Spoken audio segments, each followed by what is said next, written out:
Nunchak. Une nef, et vous, Oui. c'était Un brouillis.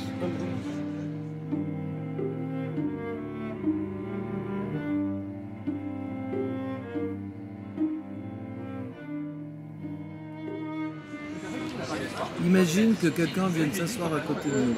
Oui, mais qui ce genre de choses a déjà eu lieu dans nos vies.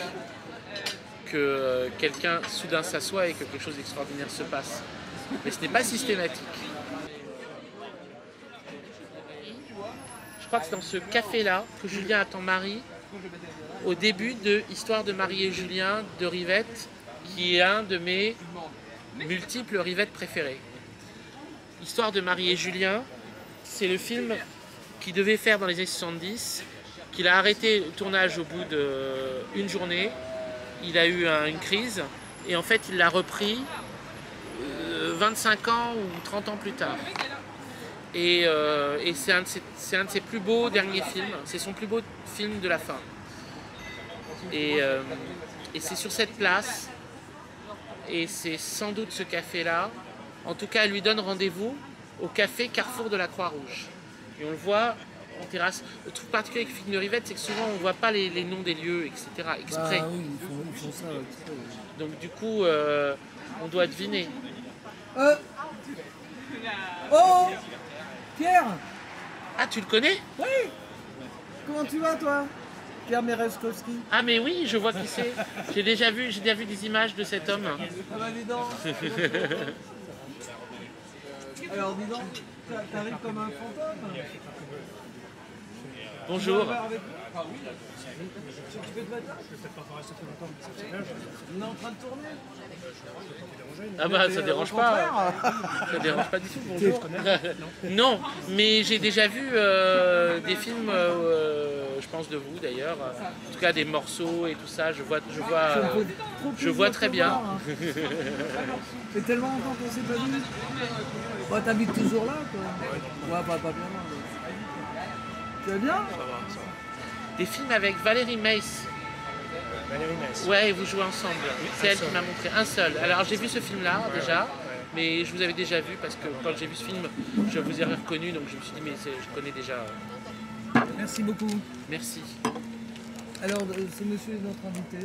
Ouais, mais c'est vrai, on va peut-être m'appeler, alors je suis désolé. Ah oui, oui. Mais je 5 minutes, Faut pas, Qu'est-ce que tu veux prendre? faut pas vous casser. Non, mais prends quelque chose, ça fait plaisir. Depuis qu'on s'est pas vu.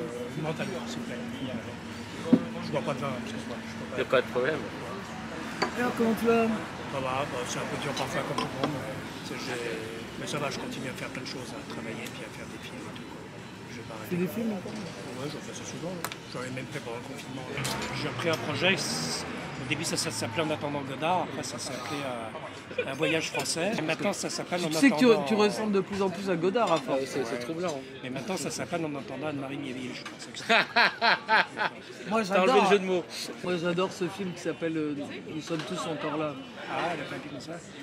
Oui, je l'avais vu celui-là. Anne-Marie Miéville. Il est très bien ce Avec film-là. Godard. Avec Avec Godard. Barnett Lafont. Il est génial ce film, je l'adore. Eh bien, c'est des lectures de Platon. Je crois que c'est des dialogues de Platon. C'est ça. Non, mais Godard, je ne sais pas que je l'aime pas, mais... Le problème, non, mais c'est vrai parce que souvent on compare à lui, mais je sais pas, tant mieux, hein, je sais pas ça avec une fausse qualité. Mais... Non, c'est lui qu'on compare à toi. Non, peu importe, ça ne me dérange pas d'en parler, mais c'est-à-dire il fait partie de ces intellectuels, justement, comme il n'intervient pas dans ses propres films, jamais, enfin à ma connaissance, enfin, on m'a dit que c'était pas tout à fait vrai, mais a priori il joue pas. Des fois, Il joue de temps en temps. Des fois, il fait des petites apparitions Voilà, comme Orson Welles. c'est ce qu'on m'a dit. Voilà. Puis des fois, Mais comme des fois, il parle beaucoup aussi. Mais comme il apparaît pas, bon, ça veut dire qu'il observe, et comme il observe, ça veut dire qu'il pense qu'il est différent des autres, puisqu'il observe et qu'il est plus intelligent. Parce qu'il est vrai qu'il est très intelligent, mais à force d'observer, on n'est plus avec personne. Donc au début, il parlait à des femmes quand même qui avaient une certaine personnalité. Là. Je ne parle pas d'Anne-Marie Miéville, je ne la connais pas, mais je pensais à Anna Karenina ou à Anne Niezemski.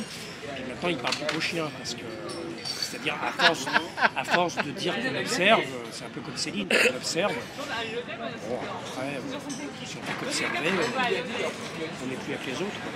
Enfin, quand j'étais plus jeune, je ne pensais pas ça. Mais les gens, ils choisissent des chemins un peu par hasard. C'est pas ce qu'ils sont qui compte, c'est ce qu'ils pensent, quoi. Moi, je te dis, c'est comme j'ai des crises d'angoisse, j'ai peur d'être seul et quand il y a quelque chose qui se passe, des commentaires, ben je me sens moins perdu. Non, mais c'est vrai, je me sens plus recentré, enfin, je sais pas. J'ai l'impression de...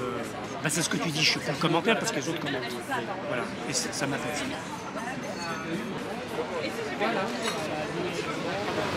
Tu penses on peut créer un point de vue et être dedans? Ah oui, justement, c'est ça. C'est ça que tu veux oui, faire? c'est de commenter le monde dedans, dans le Mais texte. dedans.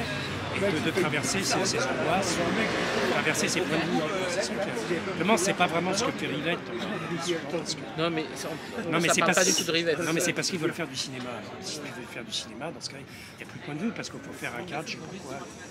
Donc c'est le point de vue du cinéma. Bon, c'est pas un point de vue inintéressant, mais ça reste limité. C'est le point de vue d'un film, d'un vrai film, avec du cinéma, de l'image, etc., de la lumière. Ça ne veut pas dire que c'est un mauvais point de vue, d'ailleurs. Hein.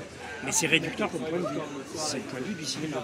Alors que moi, ce qui est intéressant, c'est d'être dans une action et d'avoir un point de vue sur sa propre action et sa propre raisonnement. En fait, c'est c'est pour ça une, qu'il doit être très angoissé. c'est une question de forme. Et il y a des personnes qui s'extraient pour pouvoir créer une forme. Et toi, tu veux créer une forme, mais être à l'intérieur en même temps. C'est un choix très difficile, c'est pour ça que tu es angoissé. Parce que si tu es à l'intérieur de la forme que tu dois construire, en étant à la fois donc, dedans et dehors, parce que tu dois être un peu dehors quand même pour créer la forme et dedans pour être dedans, tu subis en fait tous les aléas de ta création. Ouais, puis du point de vue, je ne sais pas si les gens le suivent. Non, puis bizarrement, je ne crois pas beaucoup au vide et tout ça. Là. Des choses très intéressantes dans la théorie. En fait, le vide serait plein, le plein serait vide. Je ne me demande pas trop pourquoi, parce que je lis des livres, mais moi je ne comprends pas, je ne suis pas très scientifique. Même si l'univers est infini, pourquoi est-ce qu'il est en expansion? Oui, on imagine que l'infini en expansion, ça n'a pas de sens. Parce que si c'est infini, ça ne peut pas être plus grand que l'infini. Justement, si on a, je ne me demande pas pourquoi. Ah oui, non. Enfin, si, ça m'intéresserait de te demander pourquoi, en fait. Parce que l'infini En en résumé, expansion, c'est question de point de vue. D'après ce que je Ah oui. Bah, donc tu vois, c'est normal que de temps en temps les mecs se mettent à l'extérieur et essayent de regarder.